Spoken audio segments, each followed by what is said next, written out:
গল্প কাহনের আজকের আয়োজনে থাকছে হুমায়ুন আহমেদের ছোট গল্প লা বাম্বা।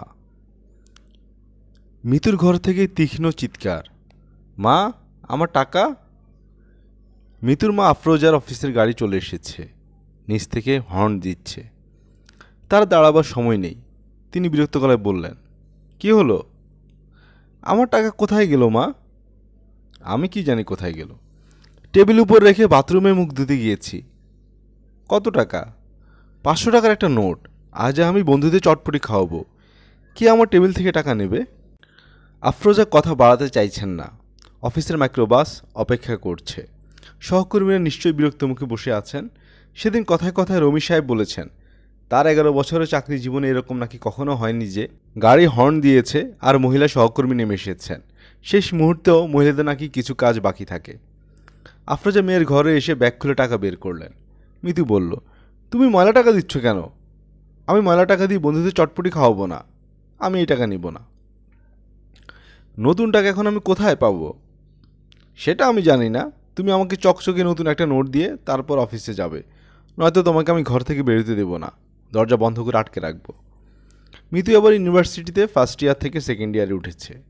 তার আচার আচরণ কাজকর্ম সবই এখনও স্কুলের মেয়েদের মতো।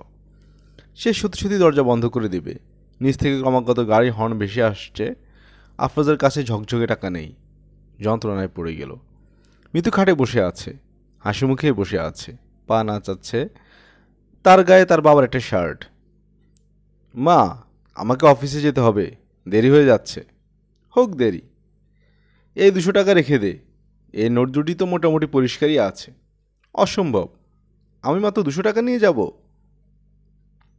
তুই বড় যন্ত্রণা করিস মিতু। আমি কি অফিসে যাব না? না। কি যে তুই পাগলের মতো বলিস। আমি যদি ইউনিভার্সিটিতে না যেতে পারি, তুমিও পারবে না। ঘরে বসে থেকে আমি কি করব?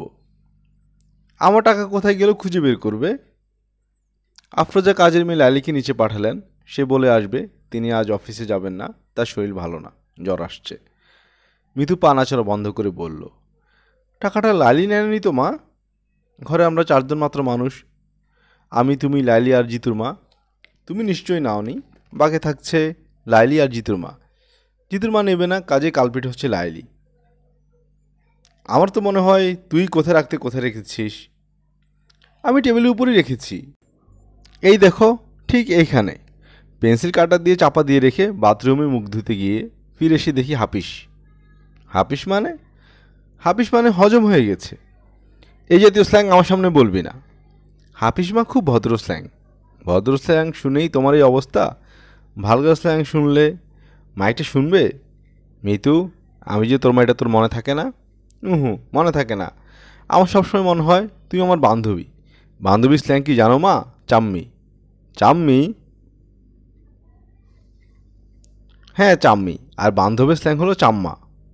চুপ কর। আর প্রেমের স্ল্যাং হলো লতকা। আমি প্রেম করছি হবে, আমি লতকাচ্ছি। Please stop it. মিতু খিলখিল করে হাসছে। লাইলি এসে দরজা ধরে দাঁড়িয়ে আছে। আফরোজা বললেন, বলে এসেছ? লাইলি হাসিচোখ মাথা নাড়ল। ওরা কেউ কিছু বলেছে? যে না। আফরোজা খানিকক্ষণ চুপ করে থেকে বললেন, শোনো লাইলি, মিতু একটা 500 টাকার নোট টেবিলে রেখেছিল। বাতাস উড়ে বোধহয় নিচে কোথাও পড়েছে। খুঁজে বের করো। মিতু, তুই আমার ঘরে আয়, ও নোটটা খুঁজে বের করুক। মিতু মার সঙ্গে মার শোবার ঘরে চলে এলো। চাপা গলায় বলল, মা, তোমার তো দারুণ বুদ্ধি, ভালো কায়দায় বের করেছো তো। আচ্ছা, তোমার কি ধারণা লাইলি টাকাটা নিয়েছে? যেখানে সেখানে ফেলে রাখলে তো নিবেই। ওর মুখ দেখে কিন্তু মনে হচ্ছে না ও নিয়েছে। গ্রামের মেয়েদের মুখ দেখে কিছু বোঝা যায় না। তোমার কি ধারণা গ্রামের মেয়েদের বুদ্ধি শহরের মেয়েদের চেয়ে বেশি? তুই শুধু শুধু এত কথা বলিস, মাথা ধরে যায়। চুপ কর।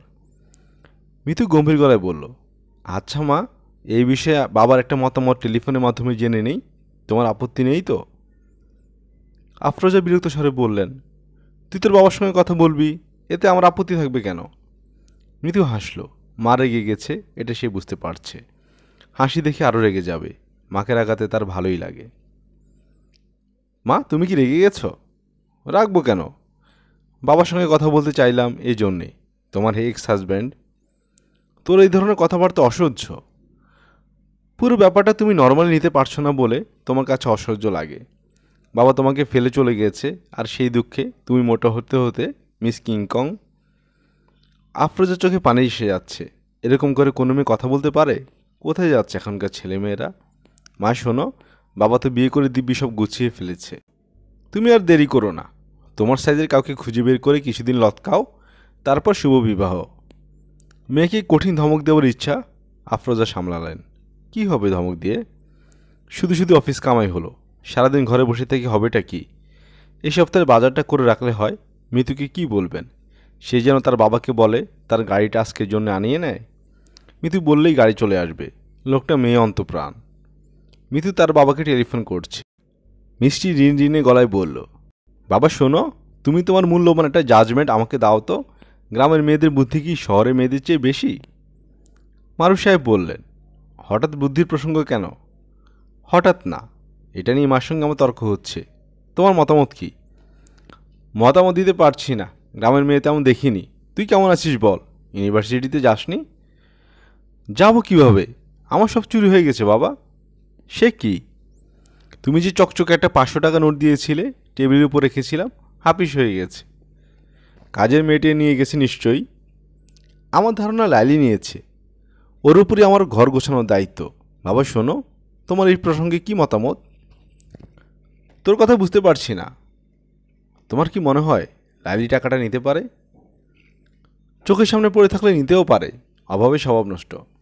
লাইলি কিন্তু অস্বাভাবিক আচরণ করছে না। মাতাকে বলেছেন টাকা খুঁজে বের করতে, ও টাকা খুঁজে যাচ্ছে। ও আচ্ছা। বাবা শোনো, তুমি কি একটি বাজি রাখবে আমার সঙ্গে? কি বাজি? বাজি হচ্ছে আমি বলছি ও 500 টাকা নিয়েছে, তুমি বলছো না। এই নিয়ে বাজি, 500 টাকা বাজি।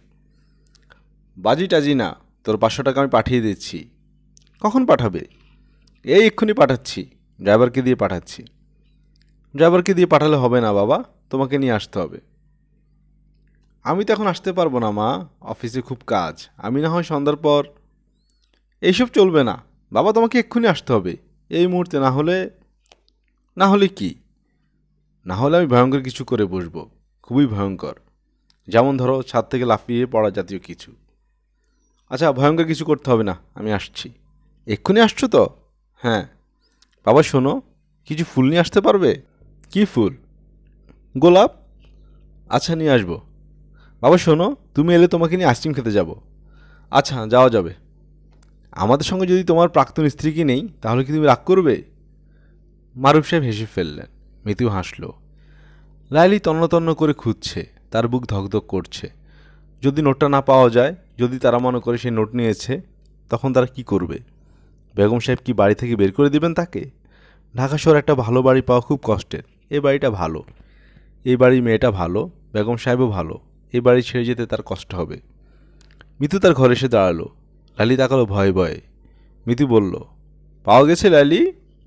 যে না আপা। থাক, আর খুঁজতে হবে না। টাকা আমি নিয়ে নি আফা। টাকা তুমি নাওনি সেটা আমিও জানি। টাকা তুমি নেবে কি করে? আমি রাখলে তো তবে নেবে। আমি টাকা রাখিনি, টাকা আমার ব্যাগেই আছে। লালি নির্বোধের মতো তাকাচ্ছে, কিছু বুঝতে পারছে না। মিতু হালকা গলায় বলল, টাকার ব্যাপারটা নিয়ে আমি একটা নাটকের মতো করে মাকে আটকেছি। বাবাকেও ডেকে আনাচ্ছি, যাতে আর সারাদিন বাবা, আমি আর মা তিনজন একসঙ্গে থাকতে পারি। লালি এখনও কিছু বুঝতে পারছে না। মিতুর মনে হলো গ্রামের মেয়েরা আসলে শহরের মেয়েদের চেয়ে বোকা, নয়তো ব্যাপারটা বুঝতে লালি এত সময় লাগার কথা না। মিতু তার খাটে বসতে বসতে বলল, আজ হচ্ছে আমার বাবা মায়ের ম্যারেজ ডে। তারিখটা মার মনে আছে, কিন্তু বাবা ভুলে গেছেন। কাজে বাধ্য হয়ে আমাকে একটা নাটক করতে হলো। এখন বুঝতে পারছো? যে আফা। আচ্ছা, তাহলে তুমি এখন চলে যাও। আমার খুব মন খারাপ লাগছে। বাবা আসা আগ পর্যন্ত আমি কাঁদবো। তুমি বারান্দায় দাঁড়িয়ে থাকবে, বাবার গাড়ি দেখলেই আমার দরজায় টোকা দেবে। সঙ্গে সঙ্গে আমি কান্না বন্ধ করব। পারবে না? পারুম আফা। মিতু দরজা বন্ধ করে তার সিডি প্লেয়ারে লাবাম্বা জিপসি গান ফুল ভলিউমে দিয়ে দিল। হয়েছে ধরনের গান ছাড়া সে কাঁদতে পারে না। পুরো ফ্ল্যাট বাড়ি কাঁপিয়ে জিপসি ব্যান্ড গাইছে লাবাম্বা লাবাম্বা। মিতু তার বিছানায় শুয়ে ফুফিয়ে ফুফিয়ে কাঁদছে। এতক্ষণ আপনারা শুনছিলেন হুমায়ুন আহমেদের রচিত ছোট গল্প লাবাম্বা। আমরা নিয়মিত গল্প পাঠ করে শোনাচ্ছি। নিয়মিত গল্প শুনতে আমাদের চ্যানেলটি সাবস্ক্রাইব করে পাশে থাকুন। ভালো থাকুন, ধন্যবাদ।